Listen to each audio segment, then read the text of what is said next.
कल्याणमध्ये महाविकास आघाडीकडून निषेध आंदोलन करण्यात आले। कल्याणच्या छत्रपती शिवाजी महाराज चौकात तोंडाला काळ्या फिती आणि हातात झेंडे घेऊन आंदोलन करण्यात। बदलापूर अत्याचार प्रकरणी महाविकास आघाडीकडून उल्हासनगरात निषेध करण्यात आला। काळे झेंडे आणि काळ्या फिती लावून घटनेचा निषेध करण्यात आला। कॅम्प 4 येथील श्रीराम चौक परिसरात आंदोलन करण्यात आले। हिंगोलीत महाविकास आघाडीचं मूक आंदोलन करण्यात आले। तोंडाला पट्टी बांधत घटनेचा निषेध यावेळी करण्यात आला। आंदोलनात मोठ्या संख्येने कार्यकर्ते सहभागी झाले। अकोल्यात आज महाविकास आघाडीतर्फे अत्याचाराच्या विरोधात काळ्या फिती तोंडाला बांधून आणि काळे झेंडे घेऊन आंदोलन करण्यात आले। बदलापूरमधील घटनेच्या निषेधार्थ शहरातील नवीन बसस्टँड समोर हे आंदोलन करण्यात आले। वाढवण बंदर प्रकल्पाचा भूमिपूजन सोहळा 30 ऑगस्ट रोजी पंतप्रधानांच्या हस्ते होणार आहे। जेएनपी आणि जिल्हा प्रशासनाकडून सोहळ्याची जय्यत तयारी सुरू। भंडाऱ्यात महाविकास आघाडीच्या वतीनं मूक मोर्चा काढण्यात आला। लहान मुलींनी तोंडाला काळा मास्क लावून अनोखं आंदोलन करण्यात आलं।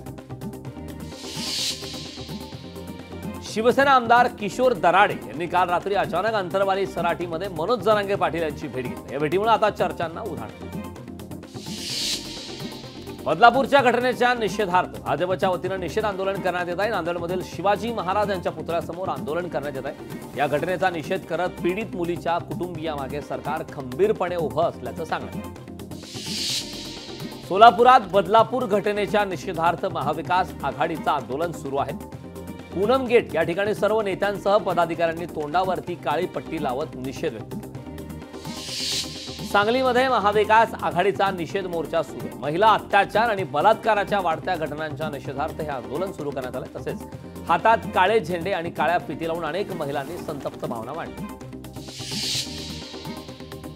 वसमत विधानसभेत राष्ट्रवादी शरद पवार पक्षाचे नेते जयप्रकाश दांडेगावकर आणि राष्ट्रवादीचे राजेश नवघरे यांच्यात लढत होण्याची शक्यता आहे। यामुळे गुरु विरुद्ध शिष्य अशा लढतीची शक्यता आहे। बदलापूरमध्ये महाविकास आघाडीकडून मूक निदर्शने करण्यात आली। महाविकास आघाडीकडून राज्य सरकारचा निषेध करण्यात आला, तर चेहऱ्यावर काळ्या पट्ट्या आणि हातात काळे झेंडे घेऊन मूक निदर्शने करण्यात आली। नाशिकमध्ये सिडकोतील घटनेचा मनसेकडून निषेध व्यक्त केला जात आहे। तसेच ज्ञानेश्वरी क्लासेसला मनसेनं काळं फासलं असून जोरदार घोषणाबाजी करत आरोपीवर कठोर कारवाईची मागणी करण्यात आली।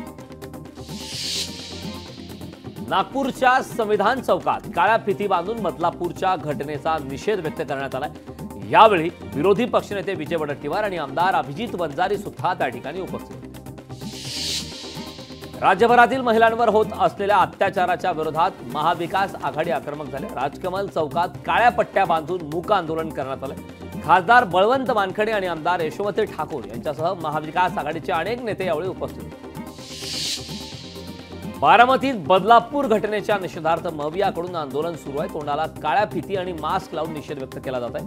तसेच यावेळी महाविकास आघाडीमधील पदाधिकारी उपस्थित असून जोरदार घोषणाबाजी करण्यात आली। बदलापुरात आदर्श शाळा आजपासून सुरू झाली। 5वी ते 12वी पर्यंतचे वर्ग भरण्यास सुरुवात झाली असून 20 ते 25% विद्यार्थ्यांनी शाळेत हजेरी लावली। बदलापूरच्या घटनेच्या पार्श्वभूमीवर कोल्हापुरात महाविकास आघाडी आक्रमक झाले। महाविकास आघाडीकडून ऐतिहासिक बिंदू चौकात मूक निदर्शने करण्यात आली। यावेळी तोंडाला काळ्या फिती बांधून पदाधिकारी मोठ्या संख्येने दाखल झाले। पंढरपूर तालुक्यातील गादेगाव येथे महाविकास आघाडीच्या वतीनं बदलापूर घटनेच्या निषेधार्थ आंदोलन करण्यात आले। यावेळी महाविकास आघाडीच्या पदाधिकाऱ्यांसह गावातील सामान्य नागरिक देखील या आंदोलनात सामील झाले। रत्नागिरीतील लांजा येथे बस सेवा आणि दैनंदिन वाहतूक सुरळीत आहे। मात्र कायदा आणि सुव्यवस्थेच्या दृष्टिकोनातून पोलीस यंत्रणा सज्ज आहे। बंदच्या पार्श्वभूमीवर बस सेवा सुरू होणार की नाही याबाबत शंका। मुंबईच्या वरळीत शिवसेना उद्धव बाळासाहेब ठाकरे पक्षाचं बदलापूर घटनेच्या निषेधार्थ मूक आंदोलन सुरू आहे। सचिन अहिर यांच्या नेतृत्वात काळ्या फिती आणि मास्क लावून आंदोलनाची सुरुवात झाली। रत्नागिरी जिल्ह्यातील सर्व व्यवहार आणि शाळा सुरळीत चालू आहेत। कोर्टाने बंद बेकायदा ठरवल्याने महाविकास आघाडीकडून बंद मागे घेण्यात आलाय। बंद मागे घेतल्याने जिल्ह्यातील सर्व दैनंदिन व्यवहार नेहमीप्रमाणे सुरू आहेत। बदलापूर घटनेच्या निषेधार्थ आज अमरावतीत भाजपच्या वतीनं जागर आंदोलन करण्यात आलंय। प्रदेशाध्यक्ष चंद्रशेखर बावनकुळे आंदोलनात सहभागी झाले होते। स्त्री पुरुष समानतेची शपथ यावेळी घेण्यात आली। मालेगाव तालुक्यात ढगफुटी सदृश्य पाऊस कोसळत आहे। पावसामुळे पिकांचं मोठं नुकसान झालंय। यामुळे शेतकऱ्यांनी नुकसान भरपाई देण्याची आता मागणी केली। बीडच्या परळी तालुक्यात पावसाने जोरदार हजेरी लावली। जोरदार पावसामुळे परळी बीड महामार्गावरील पूल वाहतुकीसाठी बंद करण्यात आलाय। याचबरोबर नागापूर धरणातील पाणी साठ्यात मोठी वाढ झाली। ठाण्यात काही दिवसाच्या विश्रांतीनंतर पुन्हा पावसाला सुरुवात झाली। रात्रीपासूनच पावसाने जोर धरला असून ठाण्यात विविध ठिकाणी मध्यम स्वरूपाचा पाऊस पडत आहे। तसेच पावसामुळे सकल भागात पाणी साचायला सुरुवात झाली। हिंगोली जिल्ह्यात संततधार पाऊस सुरू असून आतापर्यंत 61% पाऊस झाला। यामुळे आता शेतकऱ्यांना मोठा दिलासा मिळाला असून नदी नाले देखील प्रवाही झाले। अकोला जिल्ह्यात कालपासून सुरू झालेल्या पावसामुळे नदी नाले ओसंडून वाहत आहेत। नदीकाठच्या गावांना सतर्कतेचा इशारा देण्यात आलाय। पावसामुळे वान धरण 80% भरले। अमरावती जिल्ह्यातील संत्रा आणि मोसंबी उत्पादक शेतकऱ्यांना फटका बसला। फळबागांना अतिवृष्टीमुळे गळती लागल्याने कोट्यावधी रुपयांचं नुकसान झालं। मुंबई महापालिकेत लिपिक पदासाठी 1846 जागांसाठी सरळ सेवेतून भरती होणार। या भरतीसाठी 9 सप्टेंबरपर्यंत अर्ज करता येणार आहे। या पदभरतीसाठीच्या जाचक अटींना उमेदवारांकडून विरोध करायचा। धुळे जिल्ह्यातील कारागृहात कैद्यांनी गणेश मूर्ती साकारल्या आहेत। मुख्यमंत्र्यांच्या मार्गदर्शनाखाली 501 मूर्ती बनवण्याची संकल्पना राबवण्यात आली। पर्यावरणपूरक साहित्यांचा वापर करून या मूर्ती बनवण्यात आल्या।